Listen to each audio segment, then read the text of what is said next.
Hey all, so what we're going to do today is look at the upcoming changes for Healer and Endwalker. I'm going to give my thoughts on those, and my thoughts on how Sage is shaping up to be. I just wanted to start off by saying, I really love healing. Mainly because it doesn't quite play like anything else. You don't have a set rotation. You have to be intuitive with how you use your abilities. It's just so much fun figuring out ways to keep the tank and party alive. So, what do we have to look forward to in Endwalker? How is the healing toolkit going to be changed and expanded on? Well, let's start with the overall changes. That is to say, what every healing job will be getting. First up, every healer is getting a new action that will apply a single target buff. Okay, so that puts more tools into our kit, and that's always fun. One of the most enjoyable aspects of healing is figuring out which cooldowns to use to keep someone alive, and having more to play around with generally leads to more fun. Next up, cast time for offensive spells will be reduced to 1.5 seconds. So, I created a whole video detailing what changes I'd love to see for the White Mage, and one of them was the awkwardness between casting Dia and Glare. This change seems to be an answer for that. If the offensive spell cast times are reduced, then the pause between the cast should also be reduced. So this should lead to more fluid gameplay, and I have to say, I am very excited for this change. Lastly, the limit break area of effect is being increased to 50 meters. I'm not sure what a meter is. What is the conversion from meter to yalms? What is this? Is it the metric system? I jest, of course. This is an amazing change. Now, hopefully no one gets left out when the healer uses their limit break. So, let's jump on into White Mage. So to start off, White Mage will be a pure healer. That is to say, the player loses HP, the White Mage casts a heal, and that HP is restored. So, with that out of the way, let's begin on what's being changed and updated for the White Mage. A functionally and visually distinct restorative field action will be added. I'm not exactly sure what this means. In the job trailer, they showed this flower on the field. My guess would be that is the field action? Do players have to interact with it? I remember in World of Warcraft, they had an ability called Healing Well, and players needed to interact with that to receive the heal. And no one ever did, so it was almost a completely useless ability. In the trailer, it did look like the flower erupted into a healing AoE. The other question I have is, can the White Mage cause that eruption? Or does that only happen after a certain period of time? I think trying to time that for mechanics could be very annoying. Next up, Holy is getting a higher tier. This higher tiered Holy will contribute to the accumulation of lilies. Wow, this was another topic I hit on in my White Mage video. I wanted a way to interact with the lily gain that wasn't just waiting on a bar to fill up. This is amazing. This is making me so excited for White Mage and Endwalker. Next, Fluid Aura has been removed. So, I don't know how I feel about this. I guess the game was never designed around crowd control, and Fluid Aura never had much functionality in raids or dungeons, so it makes sense to remove this action.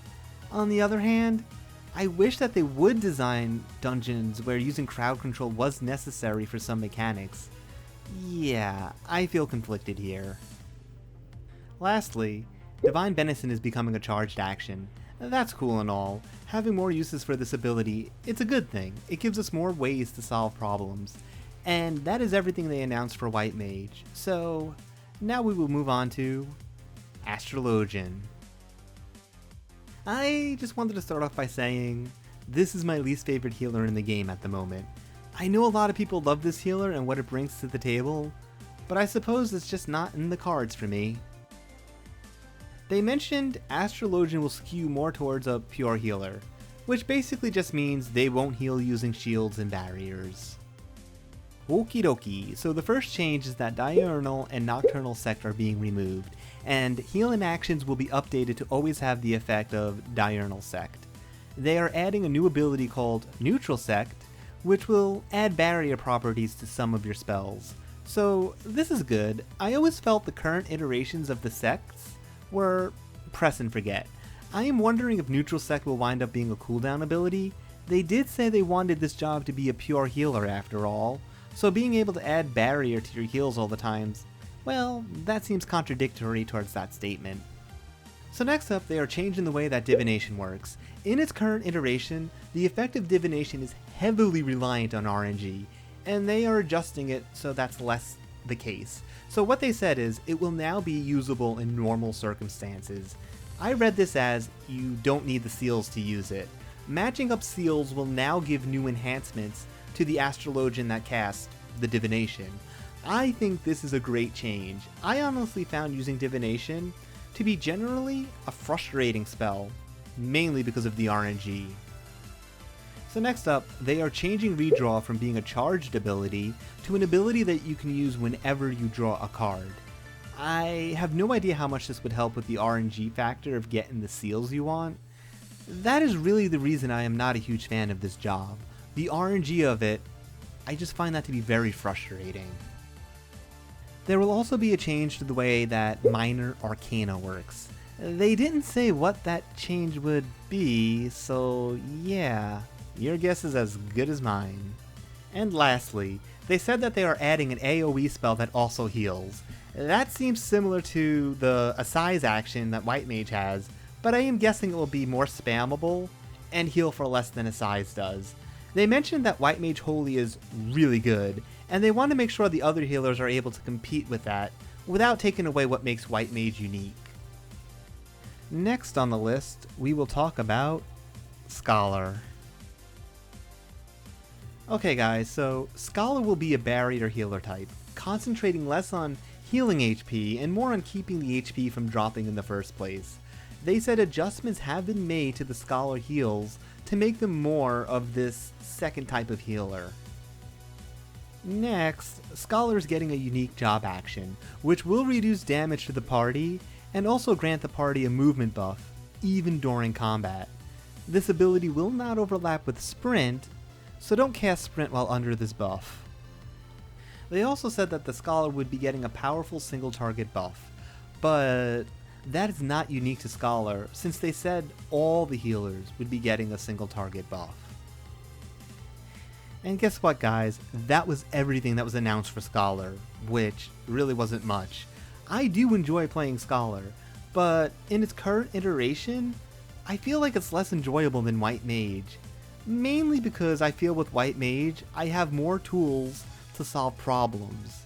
From what they announced, it doesn't seem like that is going to change much. So now we can talk about the job that everybody wants to hear about. Sage. So Sage is going to be a barrier type healer that is able to attack enemies and heal designated party members simultaneously.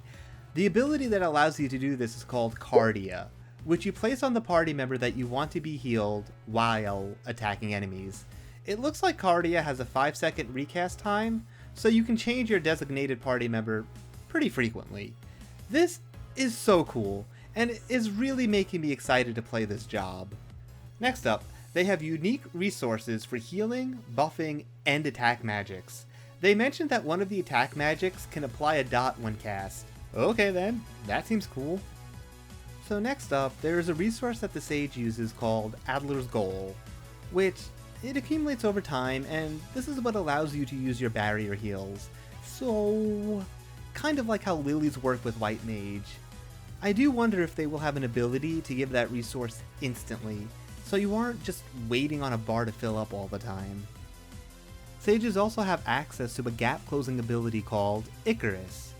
Well, I love that. Zipping across the battlefield is just so much fun. Every job should have something that allows them to do that. The weapons, they look really cool, and the attack animations for them are equally cool. The sound effects are also really cool.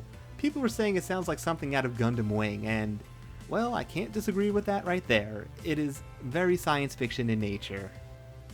They are also hinting at the fact that the Sage job might be challenging to play, but they said it's also really fun once you start getting the hang of it. I feel like that's most jobs in a nutshell. They feel really hard when you start them, you don't know what you're doing, and then as you get more acclimated to the job, you start having more fun. It also looks like there is an indicator above the HUD that shows when your spell will dot the enemy. I am guessing this functionality will apply to more abilities, changing the way they interact with the target, possibly heals as well. Overall, they didn't give us much information in regards to Sage, but from what I saw, I am intrigued. I really love the idea of doing damage while healing, and that right there had me sold on the idea of Sage. Alright, so here are my closing thoughts when it comes to healers in Endwalker. It looks like my healer of choice is going to be a toss-up between White Mage and Sage. I love White Mage, and the announcements they made for it only increased my excitement to play it in Endwalker. What little they showed of Sage, as I said previously, it does have me intrigued. I cannot wait to get my hands on it, to try it out myself. As for Scholar and Astrologian, well, I just don't know. I like Scholar, but I always felt like, why should I play Scholar when I could play White Mage? And I really don't like Astrologian. The changes they announced for it didn't exactly make me want to pick it up either. But anyways, what do you guys think? Which healer are you most excited to play in Endwalker? Anyways, thank you so much for watching. Please leave a like, comment, and subscribe, and have a great day.